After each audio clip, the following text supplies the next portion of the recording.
You're listening to Worshipology with Curtis Parks, a biblical, practical, and spiritual conversation about living and leading worship. Today's episode is brought to you by PraiseCharts. Worship leaders and pastors, are you looking for the best new worship songs to introduce to your church? From Phil Wickham to Elevation, Passion, and Maverick City, PraiseCharts has the latest ready to go. Whether you need chord charts, lead sheets, or full orchestrations, everything is formatted for your team and available for instant download. Stay current, save time, and lead with confidence.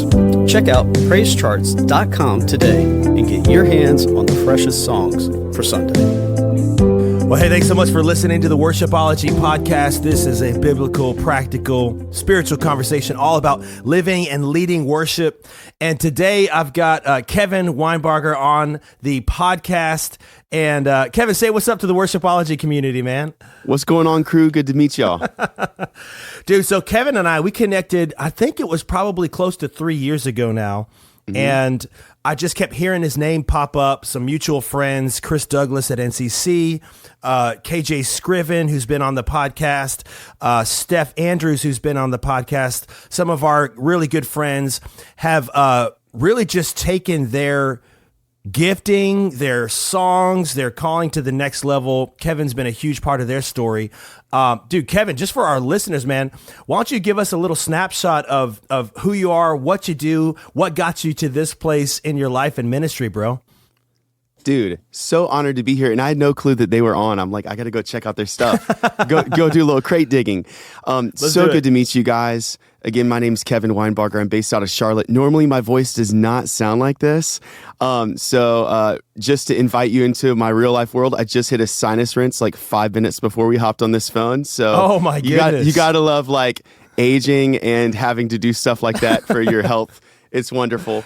But no, so good to meet you guys. I'm a dad, I'm a husband, and a worship pastor I was for 8 years, then transitioned into producing and marketing and really being a pastor that just happens to do those things. Wow. I'm still in that role, just in a different environment, and also an artist myself, and just really feel passionate about pastoring creatives to consecrate all of life as an act of worship to the Lord because he's worthy. That's so good.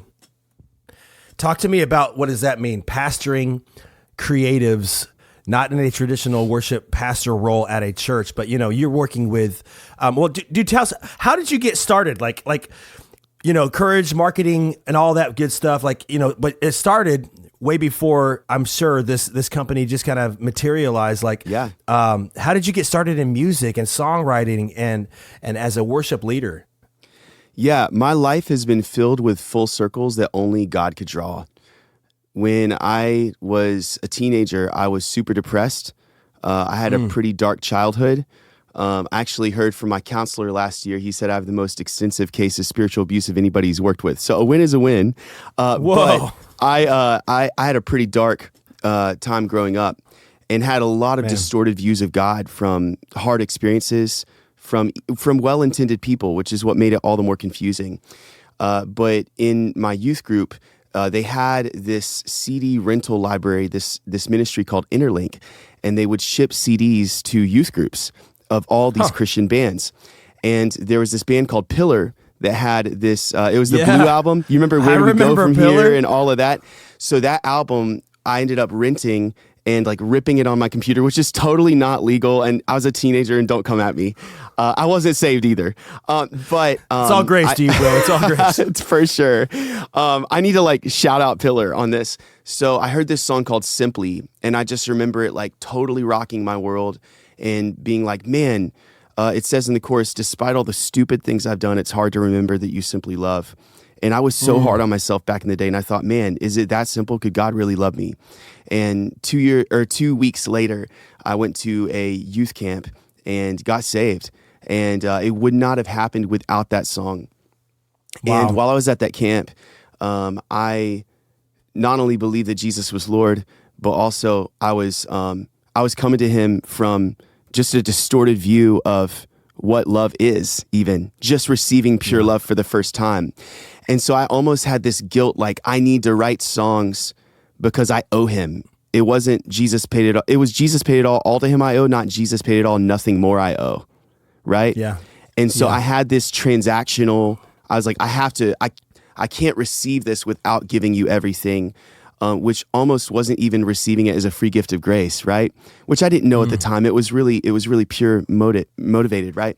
But my older brother was coming in. There was a church plant that's like in this country podunk town, like 30 minutes out of town, and he was leading for them that Christmas, but then had to go back to college. And they're like, "Do you know anybody?" And he's like, "Well, I got my younger brother." And so they talked to me, and they were like, "Can you play guitar? Because this is a contemporary church, and we only do guitar here." Nice. That wasn't actually how they spoke, but that's how I heard it. It was very surfer bro. And I was like, yeah, I've been playing for 6 weeks. And they're like, "Okay, great." And so, just to give you some imagination, this is a church of 35 people. I had a music team of me, a 16-year-old girl, and 2 15-year-old girls. So talk about interesting. Let's go. And I had to play 6 songs a week on the acoustic guitar, which I only knew how to play G, C, D, and E minor. And so when we golden did, chords. Oh, bro, come on now. And then when I played in the key of D, it was sounding like a ukulele because I was capoing that thing all the way up. It was rad. But the only place I had experienced being pastored or spiritually led was in church. And so I thought, well, I guess that's just where it happens. And I was celebrated, but not really shepherded, because I was talented. Wow. But not really seen. And to be fair, I was scared to open up and be pastored. But I just thought, okay, well, I guess this is what you do when you love God and you also feel like you sort of owe him.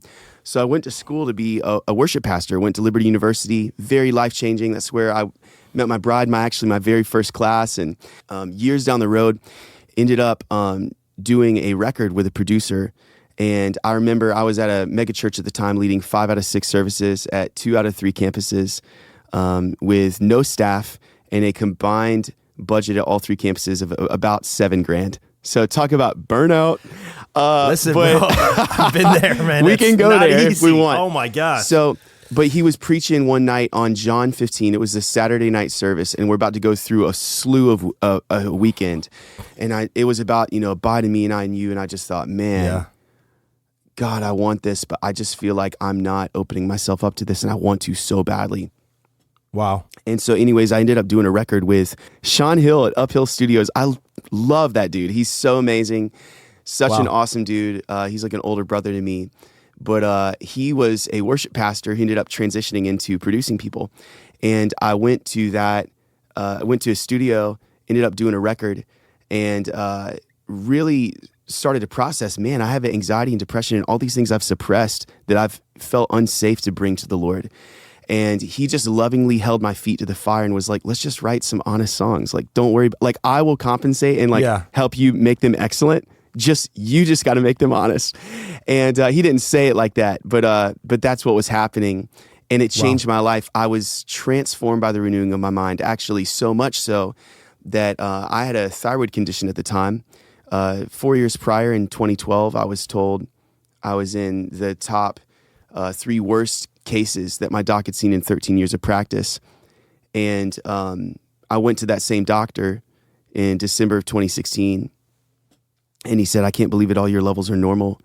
And I guess, you can come back in like 3 months and get your blood work done again, and then maybe 6 months, and then we'll do 12. Man, I've been in remission. Like, God did a miracle in my life. Amazing. And when my mind was renewed, I wasn't just transformed in my mind. I was transformed in my body, because Physical when healing. Depression and anxiety left, the other transformation had to follow suit. And Amazing. so it wasn't supernatural. It was actually supernatural. It was very natural.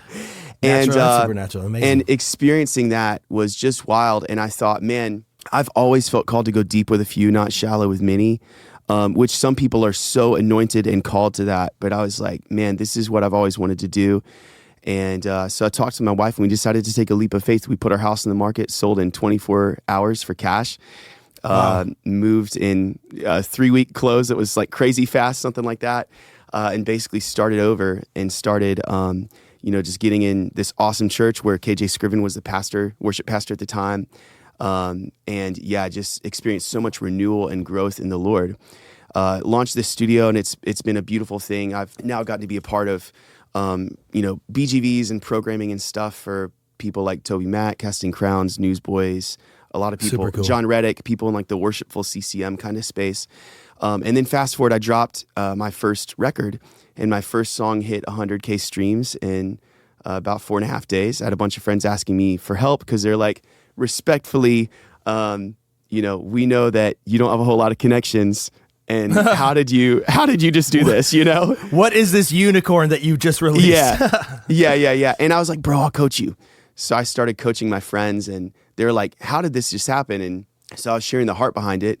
A month before I dropped my first song, I was journaling with God, like, man, how do I share this as meaningfully as it was made? Because all the things I've heard about how to market music feel so sterile, like you're baiting people for attention, And I just didn't want to do that, especially after how my life had just been changed. Not that I have to project my experience on others, but I want there to be meaning behind it from the inside out, Yeah.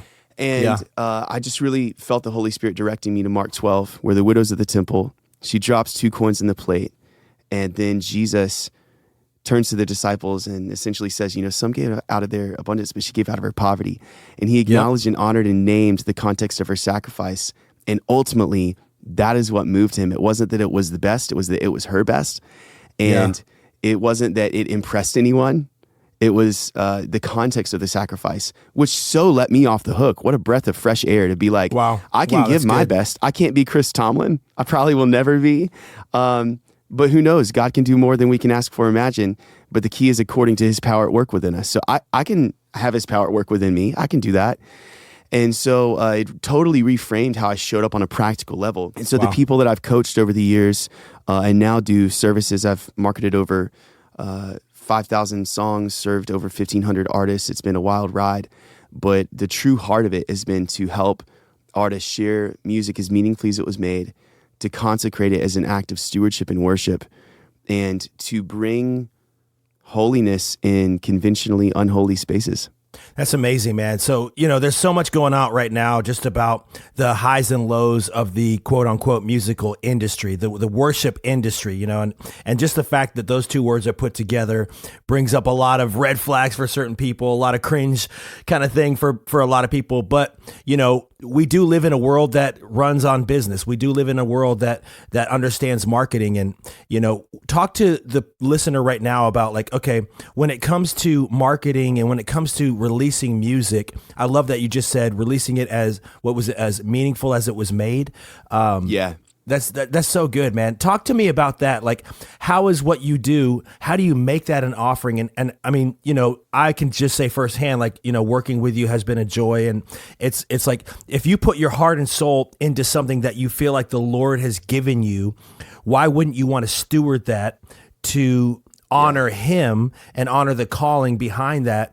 And, whether your motivations are, self-driven or, spirit-driven, you can't really tell that. I think somebody's going to have to answer that at the end of the day for themselves, really. But, when you come alongside and you partner with people and you put that megaphone up to that song for more ears to hear that, what is the way that you do that? And then for the artist that's listening, that's like, man, I've put some stuff out there and I really don't know what to do with it. What would you say to them, Kevin?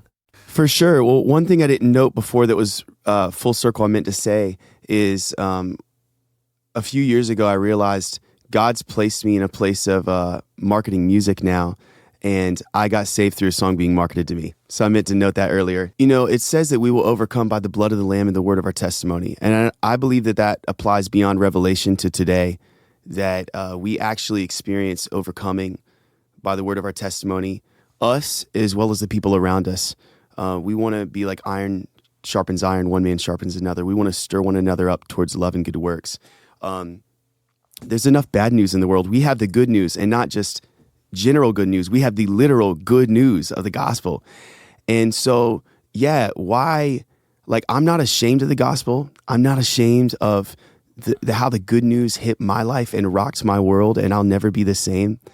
Not in a traumatic way, but in a healing way. Like, God has shifted so much around in my world. How could I not share it? And unlike just sharing on Sunday morning, where there's a moment in time that can mark all of us, that can happen in AirPods. There's ministry that happens in churches that will never happen in AirPods, and there's ministry that'll happen in AirPods in people's bedrooms that'll never happen in a church. That's true. So good. And I really think it's just time, if you have a testimony in your spirit, to share it and to share who God is, who he's been in your life. Obviously, we want to do things with excellence, but I just think so often we're trying to be the judge and the jury when, hey, if God has called you to do something, it's time to step forward in faith and get some songs out there. And also, too, don't do it alone. Like, you can move at the speed of a team's yes. You know, I know you are producing and holding people up on your shoulders and really propping them up. Like, we can help each other get our testimonies, not just across the finish line of sharing them, but really that's the starting line, you know? Wow. Because these songs that I wrote all these years ago, I still get DMs multiple times a week of people encountering Jesus through them. And the other thing I'd say is with the parable of the talents, you know, when they were given the talents, they'd come back to the master and say, hey, here's how I invested this. And so all of this stuff loops back to the Lord. If it's done with the Spirit, you know, that he desires, and actually I believe truly what we desire. We don't desire to hold this stuff. It's to hold this kind of success and bottle it up. We don't need that. It's something that we love to give to the Lord. And we are hardwired for generosity. And I think as God heals you, you don't feel like you need to hoard the affirmation, because I'm already affirmed by God. And when I got affirmation from God, I don't need any of this. And all that energy you are spending towards trying to fill up your cup with the human things that don't actually do it anyway, you can now spend that energy towards filling up other people, but not even with your words, but the testimony of what God did in your life. And see him do just immeasurably more, you know? Wow. So that's really the perspective I have about it. I think that God makes the difficult things simple. He doesn't necessarily make the hard things easy. Good. Yeah. And that's so good. Yeah. He makes the difficult stuff simple. And also, too, if you look in the New Testament, Jesus a lot of times would answer people's questions with a more holy question to ask. Right. And I think a lot of times people are moving, they wait to move until they feel like they have all the right answers instead of waiting to move till they have the right questions. And also I see a lot of artists that get stalled out because they think, well, I'm either ready or I'm not ready. I think there's a space in the middle that's ready to not be ready. I remember when I was asked by a lot of people, when my wife Jessica and I were pregnant, we were pregnant. She was pregnant. I got pregnant with fat, and then I lost it. I'm down 50 pounds. But yeah, she was pregnant with Jackson, and I had all these people asking me, like, "Are you ready to be a dad?" I'm like, how would I even know? Like, I have no way to know. But I hit a moment. Listen, I've got a 12-year-old and I'm still not ready, man. Oh, come on now. And so, yeah, 2 weeks before her water broke and all the stuff happened, I hit a moment, I hit a stride where I was like, you know what? I am ready to not be ready. I'm ready to be surprised if I get a full night's sleep. I'm ready to be surprised if I wake up 10 times. I'm just ready to not be ready. And I think that that's what God means when he says that there's peace that surpasses understanding. I don't have to move at the pace of my understanding. I just get to move with the Lord. And like I just mentioned, I'm down 50 pounds. God has just been helped me experience breakthrough in my life. And well, listen, let me pause you there, because you were actually talking about, you know, there's so many artists that are like, I'm not ready. I don't have the songs. I don't have the ideas. I don't have the team. I don't have. And I'll never forget a message that Mark Batterson preached when I was at National Community Church. And, you know, we've heard the phrase ready, set, go. He just kind of reverse engineered it and said, look, the kingdom is go, set, ready. Like, if all of us just waited until the moment that we were ready to do anything, of value, we would all be sitting on our hands for a lifetime. But, what you were talking about is like, man, just kind of trust the process, do it with people in community. Don't think that you've got to do it all on your own. But the key thing that I really love what you just shared is, this idea of like, don't try to be somebody else. Don't try to live up to other people's expectations. Set goals for yourself. And I was just reading this morning in A.W. Tozer's Pursuit of God. It's one of those books I read every year. And it was the chapter on meekness. And he's literally talking about, meekness is that point where you just relinquish the desire to be big in anybody else's eyes. And talk to us a little bit about that, when you're talking about like so many artists wrestle with this, and we're both creatives, we're definitely not immune to this, but there's this wrestling for significance in your music. If I don't hit X amount of streams, this is not a success. If I don't reach this amount of people, then I've failed. What has that meant to you, Kevin? And how have you been able to help artists see past that facade? Yeah, what I would say is when you pursue giving God your best rather than being the best, your best will be better than your current best. Say that again for the people in the back, man. When you pursue giving God your best rather than being the best, your best will practically be better by doing that every single time. Good. Let me break it down a little bit. So in 2018, I was doing a bunch of itinerant worship leading, and I had spent over 30 weekends out of my local church. And it was for a time and for a season. It was beautiful, but I knew that time was over. I wanted to spend more time in my local church. I wanted to spend more time sitting with my wife in our church gatherings. And I was just like, it's time for a new season. And so in 2019, I'm cold turkey cutting it off. That is ending for this time. Not that it's bad or good. It's not anything about that. It's just not right for right now. Yeah. And so when I was thinking about marketing my first song and had that moment with God about, Mark 12 and the widow of the temple, I realized, let me think about how to apply this.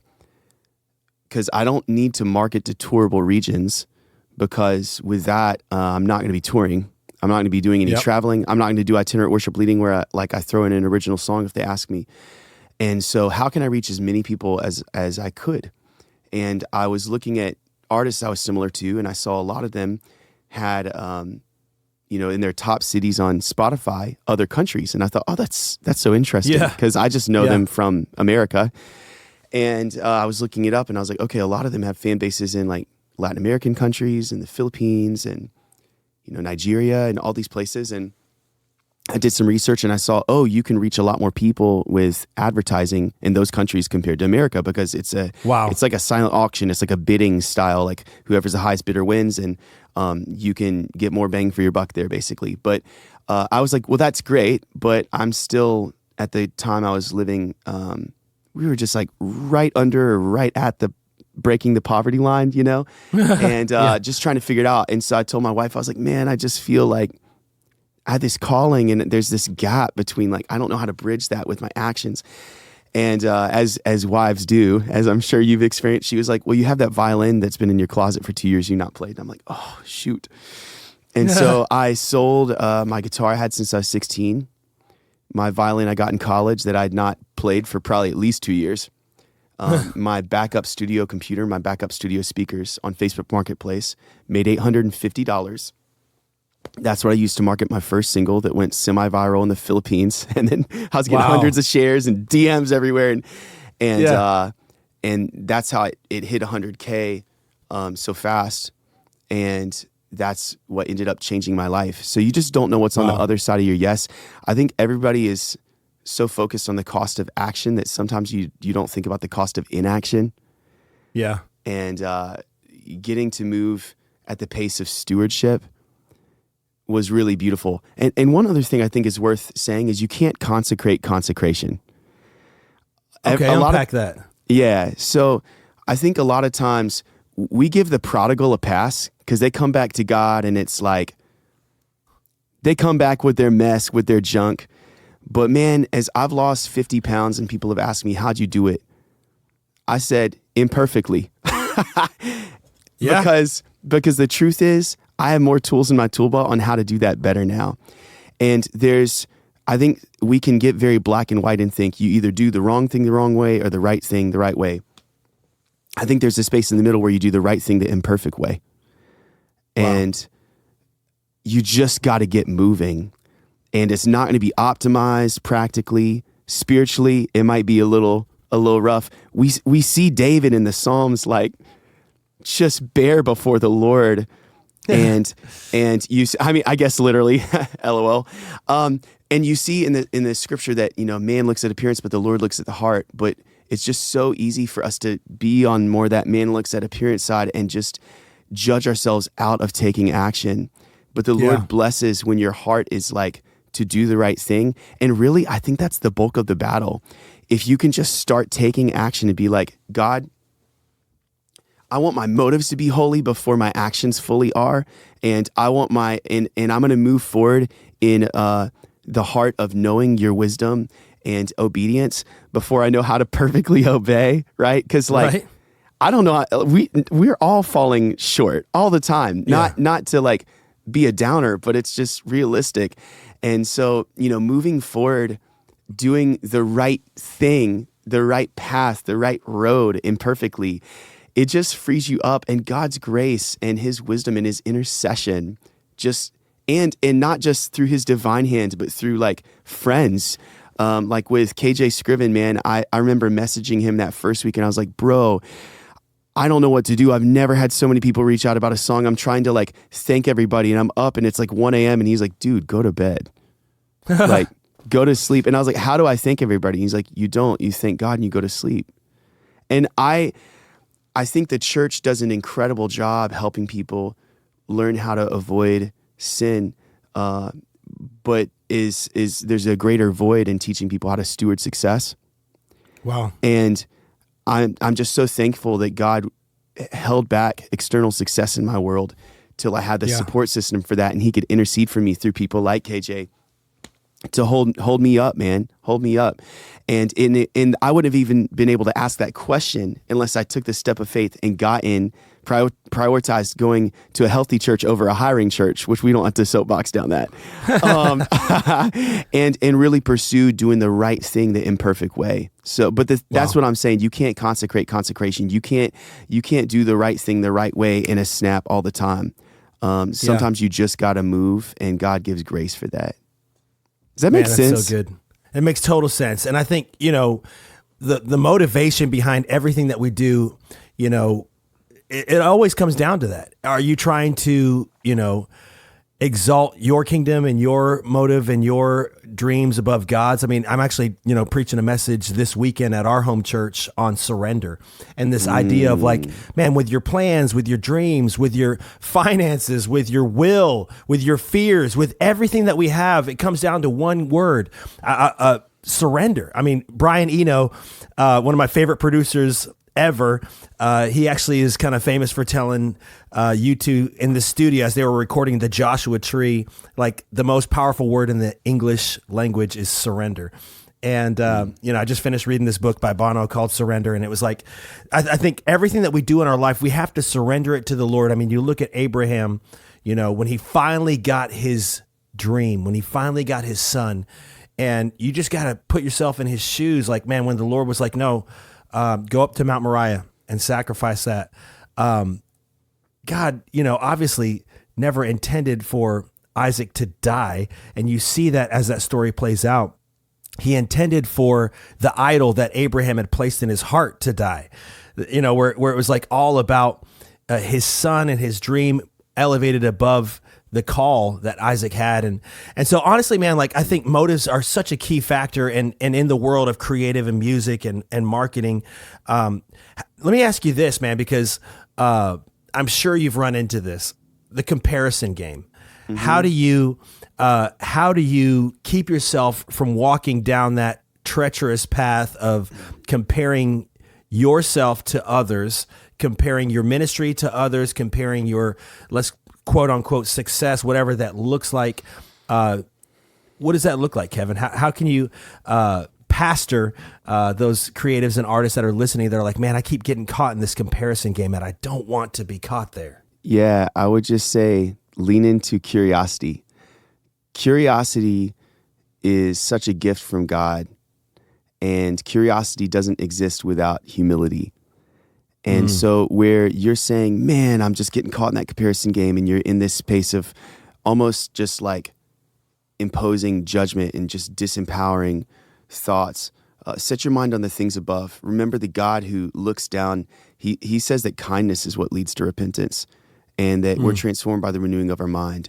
So the answer is not going to be out beating the competition or something like that. I think it's instead getting curious and saying, where this is misdirected energy, what am I avoiding? Wow. For me, that has really changed things, where rather than getting stuck in judgment, get unstuck and be like, hey, God, I'm going to bring this to you. I don't know what's happening here. Why am I getting stuck in this quicksand of comparison? Because it really just pulls me down. There's, one of my mentors will sometimes say, how's that working for you? It says in Romans that God works all things together for the good of those that are called to his purpose. Is this process called to his purpose? Wow. Are you called to his purpose? Because if so, he can work even this emotion that you're feeling right now for good. And so I think what you're feeling, if you're feeling really stuck in comparison, is a gift, because it's an opportunity to give something to God and surrender not just your actions, but that feeling and that space. And watch God bless it. There's a verse, Ecclesiastes 10:10. If the axe is dull and its edge unsharpened, more strength is needed, but skill, and in some translations, wisdom will bring success. And Love so that often verse. it's like one of my anchors, because so often we just try to like hustle, grind, push through it. And the thing is, there's a difference between buckle through and breakthrough. I think sometimes when we hit something and we feel really stuck, we want to keep our head down and just ram through that ceiling till we hit it right through. Wow. And the thing is, for breakthrough, there is break before there's through. That's good. And when you think of break, I don't know about you, but I broke my leg in high school, and so that's the first thing I go to is like a painful experience where there's like weeks of reset. But there's another kind of break, and that's like taking a nap. There's another kind of break where you have a big yawn and you sort of get refilled with oxygen. You're like, so breakthrough with God, when you hit that spot of getting stuck, does not have to necessarily hurt. I think sometimes we make it more painful than it has to be. And if we can get really curious and humble at that quote unquote breaking point, man, God can make that break so sweet in his kindness. It leads to repentance. And as we grow in wisdom, not only will that bring success, but that surrender gets easier over time. And really, truly, that's how you would want it to be. And so just like God's kindness is worth giving into, he will lead you into sweet places, and you'll look back in hindsight and be like, I just really didn't need this comparison. And again, this reservoir of energy where you felt so tapped out, you can then spin that towards being generous to others and making a difference in the world with all of that time that was consumed, That's so good, man. Dude, that verse in Ecclesiastes, our pastor just preached a message on it to our staff and brought up the story about Abraham Lincoln, who was asked, hey, if you had 6 hours to chop down a forest, how would you spend it? He said, I'd spend the first 4 hours sharpening the blade. And I just think that's so key, man. It's like, dude, don't swing a dull axe. And, everything that you've been talking about today, we're talking stewardship, we're talking motivation, we're talking just right expectations and working with others. And I think when you look at the opportunity and the gift that God's given us with music and creating, there's so many opportunities to really come lockstep in with what God is doing and to recognize how the Holy Spirit is working in the world. And I'll never forget, one of my mentors actually told me, spirit travels on sound. He was a worship pastor. Come on, bro.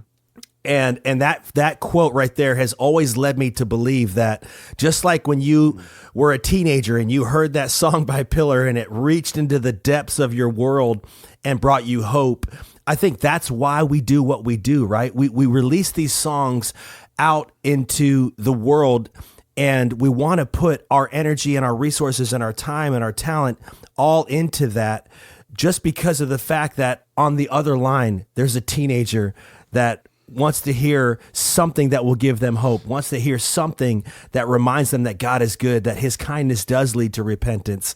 I mean, talk to the artist for just a moment. What does it look like? Hey, I've got this album, this project, whatever you want to call it. What do I do next? What do I do next? And we're going to put the website for Courage in the show notes here. And for all the artists, I would definitely encourage, reach out to Kevin, man. He's done such an amazing work, and you can tell from listening 5 seconds to this podcast that he doesn't just care about the end result. He cares about the art and the artist and being a part of that. But what would you say is that first step that somebody should take that wants to steward their gift and their project well? Yeah. Well, I just feel compelled to say something that I'm just going to go after a sacred cow for a couple minutes. Yeah. Jesus was in his perfection and holiness not universally marketable, because his holiness triggered religious people. Yeah. And I think there are a lot of artists that are scared to be influential because they know it's going to offend religious people. Because being like Jesus offends religious people. Yeah. He was sometimes even called a heretic by religious people, but he's literally truth and the word of God himself. And so oftentimes artists will sort of hide in the shadow of God and just like quote Bible verses on their social posts. And they don't feel like they can really show up in the fullness of their testimony and their experience of the Lord because they're afraid it won't be celebrated and it won't resonate and it won't influence. And they almost feel like, well, I can't be influential because I just want to direct people to Jesus. And it's a deflection rather than bringing the talent back. And I just really want to encourage you, if you feel like you can't go there, that Jesus said, go and make disciples of all nations.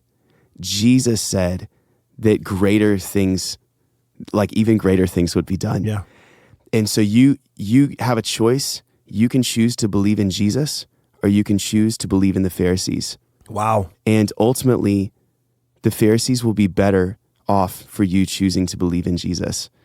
And even if you don't fully buy into that yet, I would really challenge you to take a step deeper today. What does it look like to believe in Jesus, the Jesus that we see in the New Testament he wasn't a peacekeeper where he just suppressed chaos. He was a peacemaker where he'd flip over temples because he was done with the disrespect in the temple. Wow. It is time for us to move forward in holiness. And it's time for us to worship God in the way that we do artistry. Yeah. It's just time. It's time. God deserves it. And your life and your marriage and your family and your relationships and network will be so much better for it. And people that you don't even know yet are going to encounter Jesus, and you won't save them, but your song might be that salvific invitation for them to receive the good news. So, and also too, if you're, you might be 10 years away from that. Don't get weary in doing good. Like, just keep moving forward. Years ago, I was told by one of my boss's best friends, who's a very influential person in the Christian music industry, that my lyrics were trite. My melodies were predictable. My voice hurt to listen to. He couldn't listen to more than 30 seconds of any of my songs, and he didn't know if there was any hope for me to make it in the music industry. Now I'm a multi-award-winning artist, writer, and producer. I have over 150 million streams on my catalog. I get messages every single week of people encountering Jesus. I've worked alongside people that are heroes of mine, not just for their music, but for their walk with the Lord. And I am a testimony that all things are possible with God and that he does more than we can ask for or imagine. And the place where things really changed for me is when I stopped looking for an open door from God and I started building them. I stopped trusting in God and I started trusting with God, like Noah in the ark, where he gave Noah the miracle, not of an ark, but an assignment. He built an ark despite being probably called delusional and people not understanding, but he had peace that surpassed understanding. And then he literally got to open the door that he built and save the world from the flood. And our songs, and I believe that God is calling us with our artistry into a journey for that and for such a time as this. But yeah, as far as to connect with me, I run Courage Music Marketing. It's helping artists steward their music. And on that branch of what we do, I guess that branch of the tree is the thing I'm probably most known for, is marketing people's music on Spotify and YouTube and just helping them grow ethically and organically to reach people in their community. Cold traffic audience, which is hot as I know you, you know me, warm as a friend of a friend, cold as I have no clue who you are, and vice versa. And I want to help you reach not just an audience, but the right audience that is prone to connect with your style, your message, all that kind of stuff. So that's what we do on that side. But I'm actually launching something new, and I've not even sent out an e-blast about it. So you guys are the first to hear about it. I'm launching something brand new called the Music Wealth Accelerator. And what it's all about is answering the question that I've been asked the entire time I've been marketing people, which is how do I make money in music? And it's being asked from believers that want to do this for the long haul. They don't want to build an artistry that is financially parasitic to their joint income in their marriage, or to donations where the faucet eventually is going to dry out or has to go to more important things like an unexpected medical bill. They want to build something that has longevity and is prone for leaving a legacy for generations. And I can't give what I don't have, but I can give what I do have. And God has done miracles financially in my life and influentially. And I am looking for a few artists, not a ton, to mentor for multiple months and help them go from a place like I did, from kind people saying you might be delusional to God doing miracles through your art and reaching people all around the world. Wow. And growing your walk with the Lord in pace with your skills in songwriting and artistry, and also your skills in growing a business that honors God and influences people and leaves solutions in the world that make the world a better place, even just on a human level. So if you're interested in that, you can shoot me an email. Just go to couragemusicmarketing.com, fill out the contact form. I will personally get on a call with you. And that might sound strange because a lot of marketing agencies are very posting on socials 3 times a day and keeping all this stuff up. Guys, I have done the exact opposite. I'm like getting on phone calls with people and getting to know them. And that's the way that I've chosen to do this. It's not looked like the typical marketing way. And I help artists do artistry and grow businesses without having to be forced into all of the you have to do's and build it around your life. So again, if that's something you're looking for and just looking to connect the dots, I would love to help you. And even just in general, if something spoke to you today and you want to have a conversation with me, just reach out to me. You can DM me, Kevin Winebarger. You'll find me anywhere. And then also Courage Music Marketing if you want to connect on the artist stewardship side of things. That's awesome. We're going to put all of that in our show notes on how to connect with Kevin and Courage. And man, just such gold in here. And I think you've not only just encouraged us to take that step, but try to find our why. Like, why are we doing this? And the greater picture that God might be trying to resonate in everybody's hearts right now that are just kind of stirred to action from this conversation, man. Dude, well, just in our few minutes that are remaining, man, I'd love to ask you what I ask everybody on this podcast. What is the Holy Spirit speaking to you right now? What's just kind of been on repeat in your prayer life? What's the Lord been doing in your heart, Kevin? Yeah. Oh, man. I already said it before, but we're not transformed by the renewing of our actions. We're transformed by the renewing of our minds. Wow. The Lord looks at appearance, or the man looks at appearance, but the Lord looks at the heart. And it's just time to put first things first. And in a world where a lot of times we can move at the speed of our doubt, I want to move at the speed of God's kindness and his leading. And again, just for such a time as this, let's be sober-minded, guys and gals, and anybody listening to this. Let's be sober-minded. Let's be alert, not in a hyper-vigilant way that's paranoid, but a vigilant way. Yeah. I want to be alert. Yeah. I want to be present. God is moving, and I want to deal with my junk and my baggage so I can be really present, have real conversations like this one's been, and sharpen each other. And death and life is in the tongue. So even with your words, even things said in passing, eternity can leave your lips and your actions. So just remember how important life is. There's purpose in every moment, and God is up to stuff. So let's stay curious. I love that, man. Don't move at the speed of doubt. Dude, that's going to stick with me for a little while, man. I appreciate that. Kevin, dude, appreciate your time, appreciate your heart and your wisdom, man. Thanks for joining us on Worshipology, bro. It's been awesome, man. Thanks. You've been listening to Worshipology with Curtis Parks. To connect or learn more, visit curtisparks.com. This episode was brought to you by your friends at PraiseCharts.com. Whether you need simple chord charts, lead sheets, vocal arrangements, full orchestrations, or stems, we've got it all ready to download instantly. Plus, their affordable bundles and flexible formats save you time and money so you can focus on leading worship and not scrambling for resources. If you haven't checked them out yet, now is the time. Visit PraiseCharts.com and get everything you need for your worship team today.